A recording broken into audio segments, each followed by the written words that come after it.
moom mooy conseil des ministres daanaka ñu ngi ci daanaka conseil des ministres génne nañu en tout cas maanaam conseil des ministres am na tey le conseil des ministres s'est tenu ce mercredi 29 avril 2026 sous la présidence de son excellence monsieur Bassirou Diomaye Diakhar Faye bu ñu ñëwee un peu ci li nga xamante ni moom mooy titre yi bu yembee ñu daal leen jàngal li nga xamante ni d'abord mooy titre yi balaa ñu ñëw ci recommandation yi ak li nga xamante ni moom mooy projet yi nga xamante ne nañu koy teg et aussi Ousmane Sonko mi ngi ci wetu Diomaye ci conseil des ministres moment bi ñuy wax ak yéen mi ngi dend ak nga xamante ni moom mooy Bassirou Diomaye Diakhar Faye voilà ñu ñëw un peu maane si c'est possible ñu am nañ ci jàng rek. waaw dañuy ñëw comme niñ ko xamee ci conseil des ministres bi nga xamante ne àdduna wérngel képp ñu ngi ko doon xaar tey yamoo ko mercredi 29 avril 2026 comme ni nga ko waxee conseil des ministres ki ko jiite mooy son excellence monsieur Bassirou Diomaye Diakhar Faye président de la République du Sénégal. Au titre de la communication du président de la République, le chef de l'État a fait une communication portant sur les points suivants. Maanaam ki nga xamante ne moom mooy njiitu réew mi daal dinay def li nga xamante ne moom mooy benn waxtaan jëmale ko nag ci point yi nga xamante ne moom laa lay limal léegi nii muy rekk esprit du dialogue national waaye développement durable de la région de Kolda 85e édition du Dakar de Médina Gounass waaye ancrage de la diplomatie économique wax ne tamit ci lu jëm ci repositionnement stratégique de forum international de Dakar sur la paix et la sécurité en Afrique ñëwaat ba tey ci li nga xamante ni moom mooy ñeel connaissance et maîtrise de l'histoire générale du Sénégal ñëwaat yi tamit ba tey ci li nga xamante moom mooy titre yi agenda du président de la République suivi de l'intégration de la coopération et des partenariats moom ba tey mu ngi woy ci titre yi mu ñëw rek au titre de la communication du premier ministre mu ñëw ci problématique yi nga xamante ne mooy problématique de la nutrition ba tey suivi li nga xamante ne des projets et accords waaye ñëw na waxtaan ci lu yaatu ci li nga xamante moom mooy mise en exploitation du port minéralier et vraquier de Bargny Sandou moom nag ba tey ci waxtaanam ñëw na ci li nga xamante ni moom mooy accélération de la dématérialisation des démarches administratives waaye mise en œuvre du pacte de stabilité sociale au titre des communications des ministres au titre des textes législatifs et réglementaires moom ñëw na ba tey ci au titre des mesures individuelles andi na ci tamit ay pàcc yi nga xamante ne ay loolu nomination daal dina ko ci def maanaam tey am na ñu teg ak ñu teggi en tout cas loolu moo nekk titre maanaam tey waxtaanu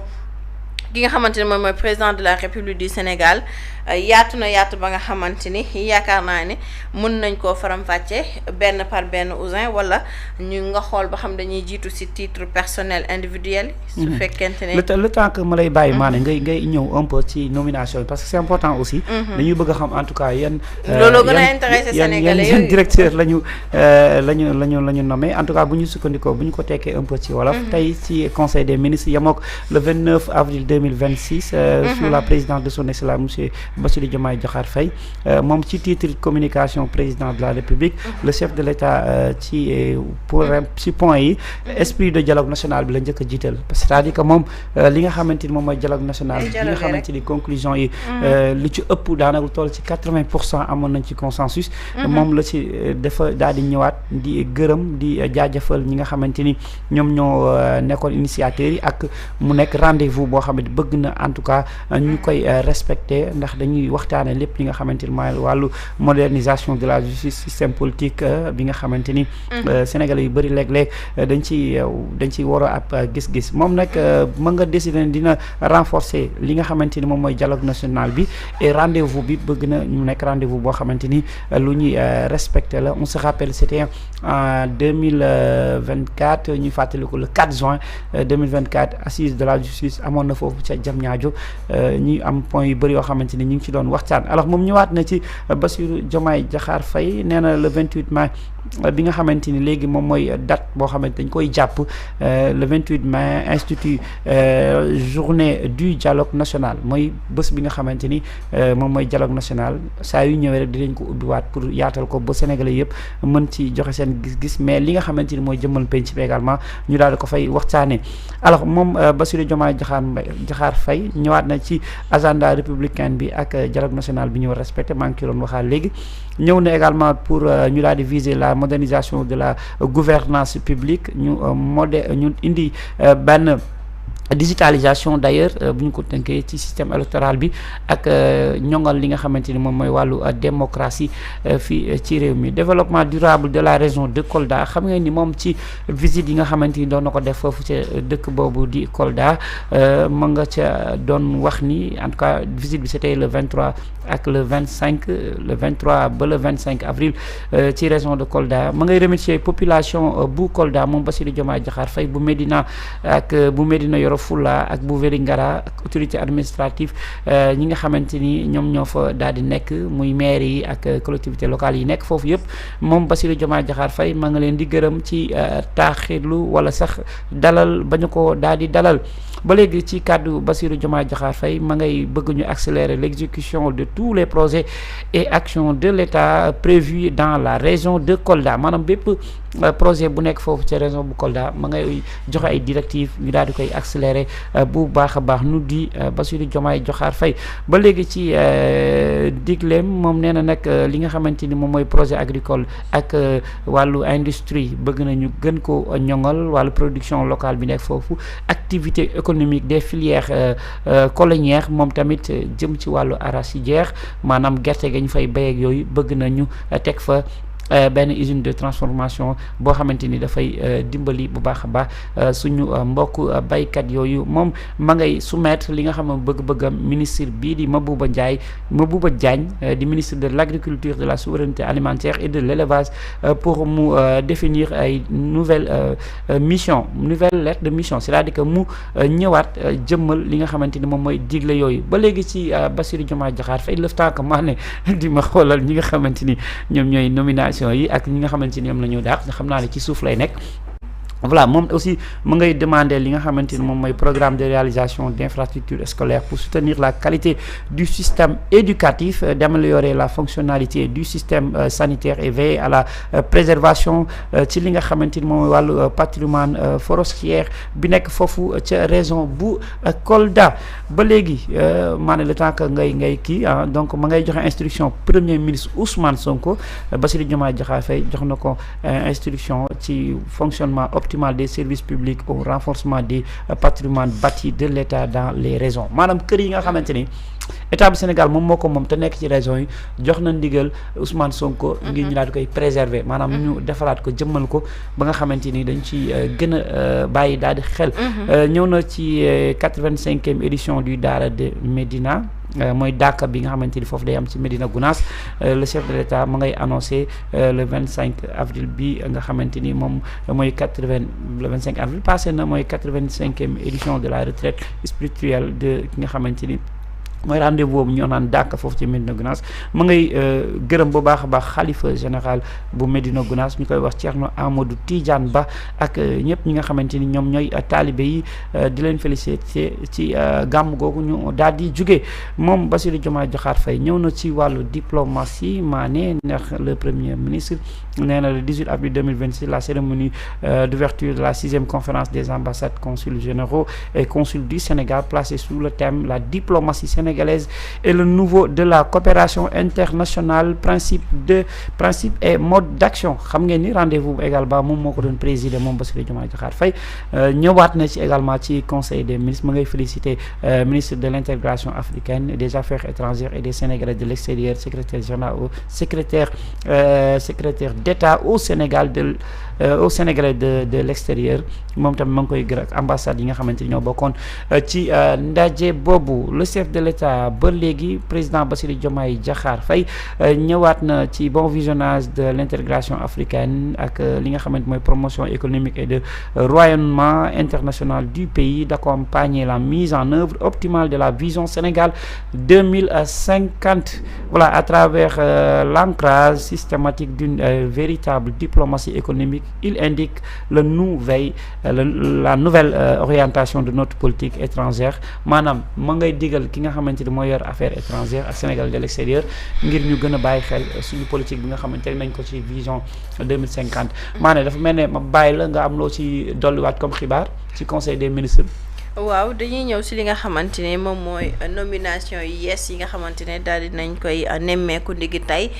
si nomination yi nag nomination wuy secteur bi nga xamante ne moom moo ñeel ministère de l'intérieur et de la sécurité publique moom moo ëpp ay nomination par rapport ak yeneen ministères ya nga xamante ne am nañu ay benn ñaaru nomination ñu daal di ñëw si ki nga xamante ni moom mooy madame Marie Seynabou Ndaw, inspecteur de l'animation, matricule de solde numéro 670-106/H, précédemment chef de la division des ressources humaines à la direction générale des élections et nommé directeur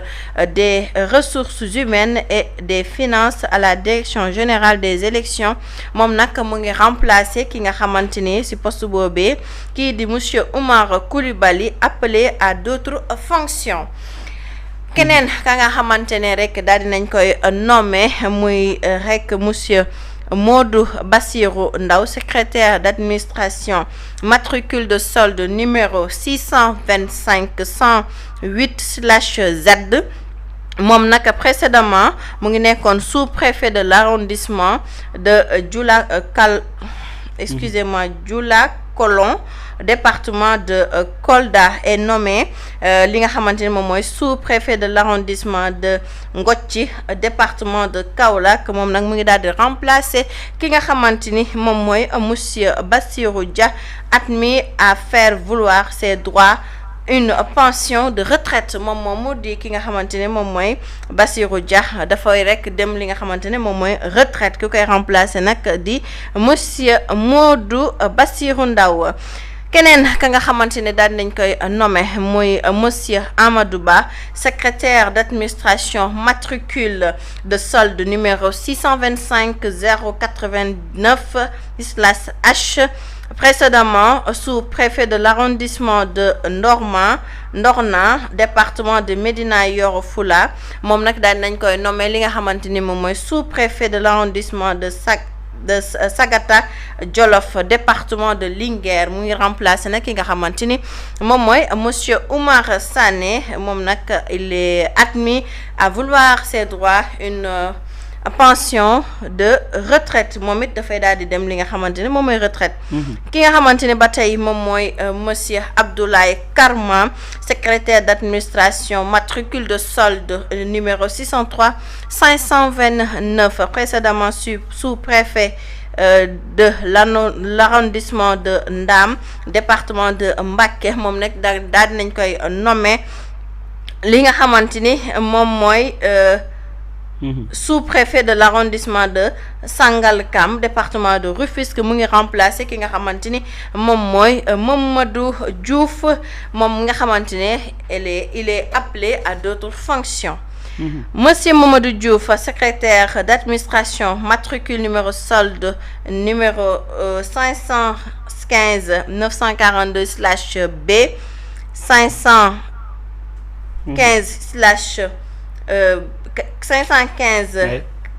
515-942/B, précédemment sous-préfet de l'arrondissement de li nga xamante ni moom mooy Ouakam, département de Rufisque, est nommé sous-préfet de l'arrondissement de Sam Notaire, département de Guédiawaye, en remplacement de Monsieur Cheikh Ning, appelé à d'autres fonctions. Monsieur Mamadou Diouf, secrétaire d'administration matricule numéro solde numéro 634 443/D, précédemment sous-préfet de l'arrondissement de Sam Notaire, département de Guédiawaye, est nommé sous-préfet de l'arrondissement de Thiès Sud, département de Thiès, en remplacement de Monsieur Djokel Ngor Ngom, appelé à d'autres fonctions. moom moomee di Jokkel Ngor Ngom moom nag di secrétaire d'administration matricule de solde numéro 620 357/A, précédemment sous-préfet de l'arrondissement de Thiès Sud, département de Thiès, moom nag daal nañ koy nommé li nga xamante ni moom mooy sous-préfet de l'arrondissement de Fissel, département de Mbour, di remplacer ki nga xamante ni moom mooy madame Awa Bokum. moom mi nga xamante ni it yeneen fonction moo koy daal di xaar moom Awa Bokum sax la ñuy daal di jëm ginnaaw bañ ko yëkkatee ci postam secrétaire d'administration matricule de solde numéro 616 908/F, précédemment sous-préfet de l'arrondissement de Fissel, département de Mbour, moom nag daal dañ koy nommé sous-préfet de l'arrondissement de Ngoy, département de Bambey, en remplacement de madame Koumba Sall Wade, appelé à d'autres fonctions. Monsieur Didjak Kital, secrétaire d'arrondissement matricule de solde numéro 516 231/Ju, précédemment sous-préfet de l'arrondissement de Koumbal, département de Kaolack, et nommé sous-préfet de l'arrondissement de Ndam, département de Mbacké, en remplacement de Monsieur Abdoulaye Karma, moom nga xamante ne il est appelé à d'autres fonctions. Monsieur Mamadou Sy, secrétaire d'arrondissement matricule de solde numéro 519 435/G, précédemment sous-préfet de l'arrondissement de Ngambadji Saré, département de Podor, est nommé sous-préfet de l'arrondissement de Keur Mbouki, département de Mbirkilane, poste vacant. Monsieur Omar Mamadou Sow, instituteur matricule de solde numéro 602 413/B, précédemment sous-préfet de l'arrondissement de Moudéri. Voilà, département de Bakel. moom nag daal nañ koy nommé li nga xamante ni moom mooy le sous-préfet de l'arrondissement de Gamadji Saré, département de Podor, di remplacer ki nga xamante ni moom mooy monsieur Mamadou Sy, appelé à d'autres fonctions. Monsieur Mamadou Wade, Monsieur Mohamedou Wade, instituteur matricule de solde numéro 511 215/A, précédemment sous-préfet de l'arrondissement de Médina Dakhar, département de Tivaouane, est nommé sous-préfet de l'arrondissement de Moudéri, département de Bakel, di remplacer ki nga xamante ni moom mooy monsieur Oumar Mamadou Sow, bi nga xamante ni il est appelé à d'autres fonctions. ba tey ñu wëyal mu ngi ki nga xamante ni moom mooy monsieur Mamadou Dem, éducateur spécialisé matricule de solde numéro 611 241/G, précédemment sous-préfet de l'arrondissement de Dakateli, département de Salémata, est nommé sous-préfet de l'arrondissement de Ouadiour, département de Gossas, di remplacer ki nga xamante ne moom mooy monsieur Ibrahima Ndiaye, admis à faire ses droits à une pension de retraite. Kooku it si retraité yi la daal di bokk. Monsieur Mamadou Moustapha Sy, secrétaire d'administration matricule de solde numéro 653 407G, précédemment chef de division de la modernisation de l'action territoriale à la direction générale de l'administration territoriale, moom nag daal nañ koy nommé sous-préfet de l'arrondissement de Koumbal département de Kaolack di remplacer ki nga xamante ni moom mooy monsieur Djidjak Kital appelé à d'autres fonctions Ousin ki nga xamante ni ba tey bu ñu woyalee kii di monsieur Henri Ndiagne Gueye secrétaire d'administration matricule de solde numéro 681 416/Z, précédemment adjoint au préfet de département de Fatick et nommé sous-préfet de l'arrondissement de Dioula-Colon, département de Kolda, di remplacer ki nga xamante ni moom mooy monsieur Modou Bassirou Ndaw appelé à d'autres fonctions. ñu wéyal ba tey ki nga xamante ni moom mooy monsieur Omar Sarr Diop secrétaire d'administration matricule de solde numéro 638 488/G, précédemment adjoint du préfet de département de Thiès est nommé sous-préfet de l'arrondissement de Ndoma, département de Médina Yoro Foulah, di remplacer monsieur Amadou Ba bi nga xamante ne il est appelé à d'autres fonctions. Monsieur Abdou Aziz Mbodj, secrétaire d'administration matricule de solde numéro 696-209/H, précédemment adjoint au préfet de département de Kanel est nommé sous-préfet de l'arrondissement de Ndoma, département de Médina Yoro Foulah, di remplacer ki nga xamante ni rek moom mooy monsieur Youssou Faye, admis à faire valoir ses droits à une pension de retraite. keneen ka nga xamante ne moom it si muy wuyoo si turu monsieur Pape Abdoulaye Mbaye, secrétaire d'administration matricule de solde 696-208/G, précédemment adjoint au préfet du département de Kédougou et nommé sous-préfet de l'arrondissement de Dakateli, département de Salémata, di remplacer monsieur Mamadou Dem appelé à d'autres fonctions. waaye ci keneen ka nga xamante ne mun nañ koo nemmeeku muy rek kii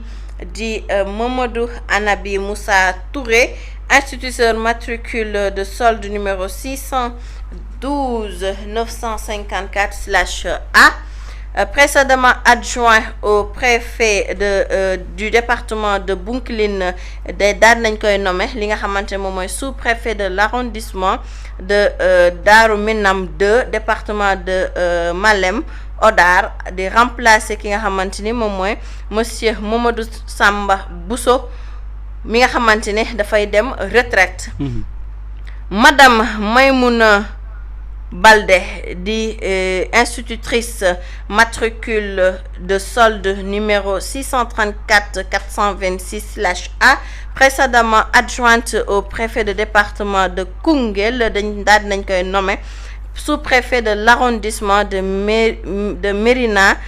Dakhar, département de Tivaouane, di remplacer ki nga xamante ni moom mooy monsieur Mouhamadou Wade appelé à d'autres fonctions. ñu ñëw si li nga xamante ni moom mooy ministère de la santé et de l'hygiène publique. foofu it nemmeeku nañ fa li nga xamante ni moom mooy benn nomination muy rek monsieur Leroux Dramé, nekk administrateur civil matricule de solde numéro 518-696/I, précédemment directeur de cabinet du ministère de la santé et de l'hygiène publique, daal nañ koy nommé li nga xamante ni moom mooy secrétaire général au ministère de la santé et de l'hygiène publique, di remplacer monsieur Serigne Mbaye, admis à vouloir ses droits à une pension de retraite. moom it day dem retraite. ñu ñëw ci beneen ministère di ministère de l'urbanisme, des collectivités territoriales et de l'aménagement des territoires. foofu it daan nañ fay nemmeeku Ousin benn nomination muy benn changement bi nga xamante ne monsieur El Hadji Mamadou Gueye, architecte, directeur de l'architecture au ministère de l'urbanisme, des collectivités territoriales et de l'aménagement des territoires, moom nag daan nañ koy nommé commissaire du gouvernement auprès de l'ordre des architectes du Sénégal, di remplacer ki nga xamante ne moom mooy madame Catherine Marie-Thérèse Faye Diop mi nga xamante ne day dem moom it retraite. beneen ministère ba nga xamante ne nemmeeku nañ fa benn changement muy benn nomination bu bees muy ministère de l'industrie et du commerce. Madame Mamadeleine Diop, titulaire d'un diplôme d'ingénieur en génie des procédés industriels, moom nag daan nañ koy nommé li nga xamante moom mooy Ousin secrétaire général de l'agence d'aménagement et de promotion des sites industriels APROSI au ministère de l'industrie et du commerce, di remplacer ki nga xamante ne moom mooy monsieur Bokhum Sow, appelé à d'autres fonctions. ñu dem ci ministère ba nga xamante ne fa la ñuy ndar keppe muy ministère des infrastructures. di ñu nemmee ko fa moom it benn changement muy monsieur Mouhamadou Fallou Dioum, ingénieur statisticien économiste, moom nag daan nañ koy nommé directeur des statistiques et des systèmes d'information au ministère des infrastructures. lii nekk ay coppite yu yees ci li nga xamante ni moom mooy yenn direction yeeg ak yenn ministères yi, waaye te nekk changement boo xamante ne nemmeeku nañ ko ci secteur yu bëri, rawatina nag ministère de l'intérieur et de la sécurité publique. changement yi bëri na trop ba sax moo ëpp yeneen secteurs yi nga xamante ne ay benn la Ousin. ci li ci am solo mooy ñi nga xam ne retraités yi nga xamante ni ñu si bëri. nemmeeku nañ ci je pense 5 ou 6 retraités. voilà bu ñu ñëwee un peu ñu daaneel ko ak li nga xamante ni moo xam nga ni que chaque conseil des ministres. li nga xamante ni ñu naan au titre de la communication du premier ministre, monsieur le premier ministre a présenté sa communication sur les points suivants. moom mi nga xamante ni moom mooy Ousmane Sonko, le temps que ma bàyyi la nga soufflé wu tuuti. ndax problématique bi nga xamante ni mi ngi nekk ci wàllu nutrition moom Ousmane Sonko daal di ñëw ci ni mu gën a yaatoo. Le premier ministre a souligné l'importance que le gouvernement a accordée à tous les secteurs ayant un lien direct avec le développement humain, en particulier ceux de l'éducation. ba léegi ñu tekk ci wolof ci wàllu wér-gu-yaram, Ousmane Sonko ñëwaat na ci ak li nga xamante ni moom mooy wàllu wér-gu-yaram. nee na li nga xamante ni mooy indi wàllu santé wér-gu-yaram ak ci agriculture, maanaam lekk yi ak ñam yi nga xamante ni dañu koy lekk te jaarul yoon, loolu di indi li nga xamante ni ñu naan malnutrition. Ousmane Sonko ñëw na daal di wax ni le coût économique annuel total de la sous-nutrition au Sénégal est évalué à 856 millions de dollars. ñun li nga xamante ni moom mooy Sénégal bu ñu évaluer ci li nga xamante ni mooy jafe-jafe bi ñu am ci wàllu malnutrition, 3,2% du revenu national ci li nga xamante ni mooy national brut, ñun Sénégalais liñ ci daanaka perte mi toll 3,2%. alors moom ba léegi ma ngay saluer di fàttali effort yi nga xamante ni gouvernement bu Sénégal mu ngi koy def ci wàllu malnutrition. La cellule de la lutte contre la malnutrition a été créée et devenue le Conseil national de développement de la nutrition, ñu koy wax CNDN. En 2021 la ñu ko daal di créé ci li nga xamante ni moom mooy tutelle premier ministre. moom état bu Sénégal adopté la politique nationale du développement de la nutrition actuelle, opérationnalisée à travers le plan stratégique ci ba léegi ci année 2024 ba 2028. Ousmane Sonko ñëwaat ñu mi ngi évoqué engagement wu état bu Sénégal ak initiative yi nga xamante ni état bu Sénégal war na ci bëgg na ko jël ci jafe-jafe boobu. bu ñu ko waxee nag mooy maanaam lekk yi ñuy lekk te baaxul ci suñu wér-gu-yaram. moom Ousmane Sonko agenda développement durable, maanaam objectif de développement durable, agenda 2063 de l'Union africaine, pacte mondial sur l'intégration de la nutrition. moom nag nee na ñun Sénégal dinañu am ab financement boo xamante ni dañ ko daal di teg ngir daal di jëmmal li nga xamante ni mooy ci li ñu mën a xeex ci wàllu malnutrition. le développement de partenariat, tudd nag ay këru entreprise yu mag yi nga xamante ni ñu koy wax GFF Global Financing, moom tamit di ay opération yoo xamante ni bëgg nañ ci ànd ci ak ministère des finances. ñi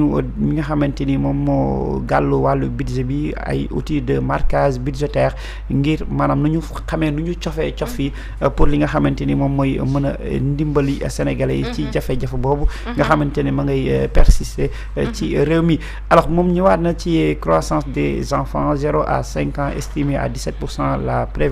la prévalence du voilà la prévalence ci li nga xamante ni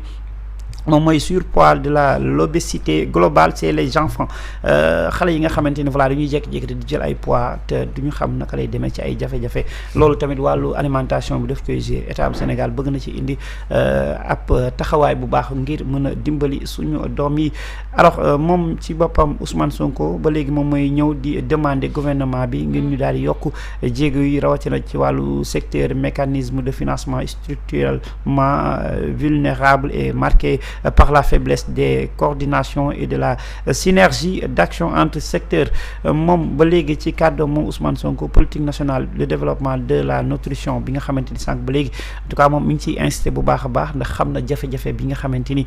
ci lekk bu dund bu baaxul bi muy maanaam conséquences yi muy indi si suñuy dund yu baaxul li ñuy dund loolu Ousmane Sonko taxaw na ci baax loolu moo waral ci orientation agenda national de transformation de la faible application des collectivités territoriales moom Ousmane Sonko ma ngay bëgg di impliquer ñi nga xamante ni ñoo gàddu wàllu collectivité territoriale bi ñu gën ci daal ci liggéey bu baax a baax. à cet égard moom Ousmane Sonko ma ngay demander secrétaire général du gouvernement en rapport avec